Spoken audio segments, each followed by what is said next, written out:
السلام علیکم. تاسو ګورئ د پی ټی وی پښتو خبرونه او زه یم الیاس کاکړ. د مملکت صدر آصف علي زرداري د ماحولیاتو د نړیوالې ورځې په لړ کې په خپل پیغام کې څرګنده کړې ده چې موسمیاتي بدلون د روغتیا، معیشت او خوراک دپاره د اندېښنې وړ دی.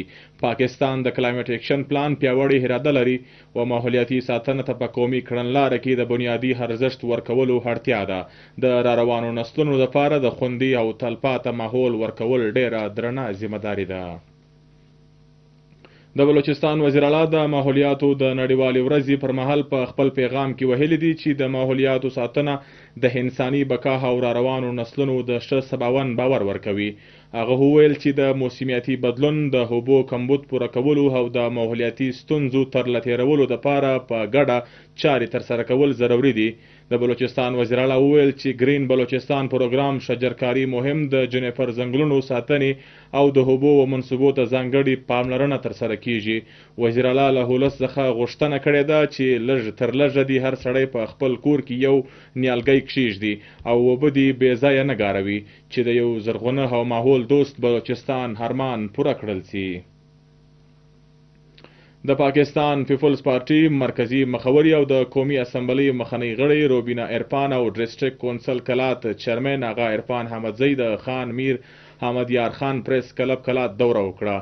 د دورې پر مهال هغوی د صافیانو ستونزې واورېدلې او د هغوی د هوارولو باور یې ورکړی. د دورې پر مهال آغا عرفان احمدزی د پریس کلب د پرمختګ او صافیانو د اسانتیاو لپاره د 10 لکه کالدارو ګرانټ اعلان وکړی. د پریس کلب صدر میر شادي خان منګل او صافیانو د هغوی د دې چارې په ستایلو له هغوی څخه مننه وکړه. د چیف سیکریټري بلوچستان شکیل قادر خان تر صدارت لاندې د سیکریټریز کمیټې په غونډه کې د ښه طرز حکمراني خدمات ورکولو او په ترقیاتي منصوبو د پرمختګ تفصیلي جاج واخیستل سو. چیف سیکریټري و ټولو محکمو ته په ولسي خدمتونو کې د صفاوالي او موثریت باوري کولو، ترقیاتي منصوبو په ټاکلې موده کې د مکملولو، د سرکاري موټرانو صفا نیلامي او د افسرانو تعیناتي په ځای حاضري باور کولو هدایت وکړي. غونډې ته وویل سو چې د 190 ترجیح ترقیاتي منصوبو څخه د 138 PC1 هاړه لرونکو محکمو ته استول سوي دي او د ځوانانو دپاره په وفاقي سطح د صوبایي کوټې په خالي اسامیانو هم پرمختګ کیږي.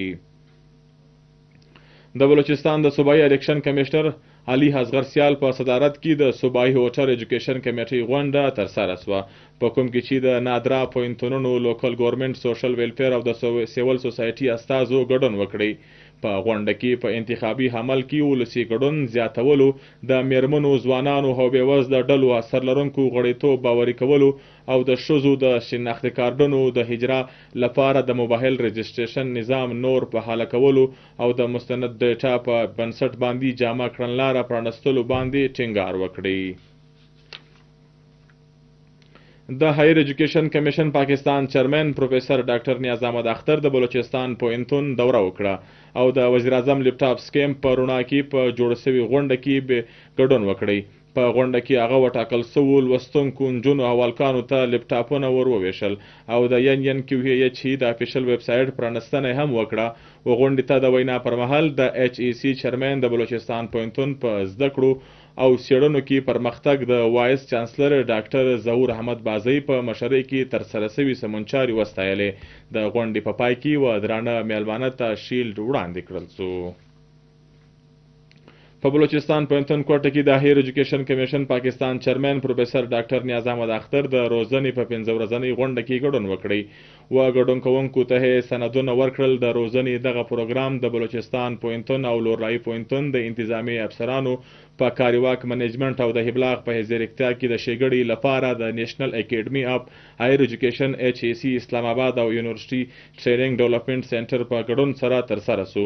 غونډې ته په وینا کولو سره د بلوچستان پوهنتون وایس چانسلر پروفیسر ډاکټر ظهور احمد بازی د روزنې پروګرام د اداره جاتي ښېګړې لپاره ارزښت وړ چاره وبلله. د HEC چیرمن هم د روزنې داسې غونډه د لوړو زده کړو د نظام د پیاوړتیا لپاره ضروري وګڼلې.